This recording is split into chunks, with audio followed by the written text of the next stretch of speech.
یہ سارے احکامات ان کتبوں کی شکل میں ستونوں پر کتبایا تھا۔ یہ بھی جاننا ضروری ہے کہ جہاں پر بڑے پیمانے پر کتبات کو نقوش کیا گیا تھا، اس کے علاوہ بھی کچھ چھوٹے یا معمولی پیمانے کے کتبے بھی ہم کو ملے ہیں۔ نقشے میں آپ دیکھ رہے ہوں گے کچھ جگہ پر نشاندہی کی گئی ہے جہاں پر خاص طور پر مسکی کا علاقہ، سدھاپور کا علاقہ اور بہاپور کا علاقہ اوپر شمال میں یہ ہم کو نظر آ رہے ہیں۔ تو جو اشوکا کے معمولی یا چھوٹے پیمانے کے احکامات والے ستون زیادہ تر ہمیں کرناٹکا میں دیکھے گئے ہیں، جو یوں ہیں: سب سے پہلے مسکی، اس کے بعد نٹور، اس کے بعد جتنگ رامیشورا، اس کے علاوہ سدھاپورا۔ یہ وہ 4 کتبے ہیں جو ہمیں دستیاب ہوئے ہیں۔ اس کے علاوہ بھی سانچی، آہورا اور اس کے علاوہ سارناتھ وغیرہ میں بھی ہمیں اشوکا کے کتبے دستیاب ہوئے ہیں۔ ان تمام میں مسکی سب سے اہم ہے۔ مسکی رائچور ضلع کے لنگزگور تعلقے میں موجود ہے۔ چلیے مزید آگے بڑھتے ہیں، دیکھتے ہیں موریہ سلطنت کا انتظامیہ کس طرح سے ہوا کرتا تھا۔ موریان ایڈمنسٹریشن۔ مگدھ کا پاٹلی پترا موریہ سلطنت کا صدر مقام ہوا کرتا تھا۔ انتظامیہ میں راجا کی مدد کرنے کے لیے منتری پریشد ہوا کرتی تھی۔ ساری سلطنت کو 5 حصوں یا ریاستوں میں تقسیم کیا گیا تھا۔ جیسے آپ تصویر کے اندر دیکھ رہے ہیں، انتظامی ڈویژنز یا اس کو سلطنت کے 5 حصے نیچے بتائے گئے ہیں۔ شمال میں تکشیلا، مشرق میں کلنگا، مغرب میں اجین، درمیان میں مگدھ اور جنوب میں سورن گری۔ ہر ریاست میں ایک گورنر منعقد کیا جاتا تھا جو کہ راجا کا بھائی یا بیٹا ہوا کرتا تھا۔ اس کے علاوہ ہر ریاست میں کئی ڈویژنز ہوا کرتے تھے اور یہاں پر پرادیشیکا ہیڈ ہوا کرتے تھے۔ اس کے ساتھ ساتھ ہر ڈویژن میں کئی ضلع ہوا کرتے تھے اور یہاں پر راجوکاس کو ہیڈ بنایا جاتا تھا۔ راجوکاس کی مدد کے لیے یکتاس ہوا کرتے تھے۔ موریہ کی فوج کے ہیڈ کو سیناپتی کہا جاتا تھا۔ یہ موریہ سلطنت کا ایک بہترین انتظامیہ ہوا کرتا تھا۔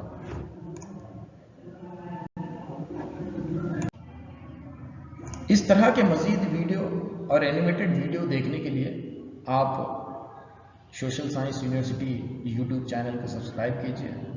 جہاں تک ہو سکتا ہے اس کو اپنے دوست، احباب اور اپنے طلباء و طالبات سے شیئر کیجیے، اور اگر یہ ویڈیو آپ کو اگر اچھی لگتی ہے تو اس کو لائک کیجیے۔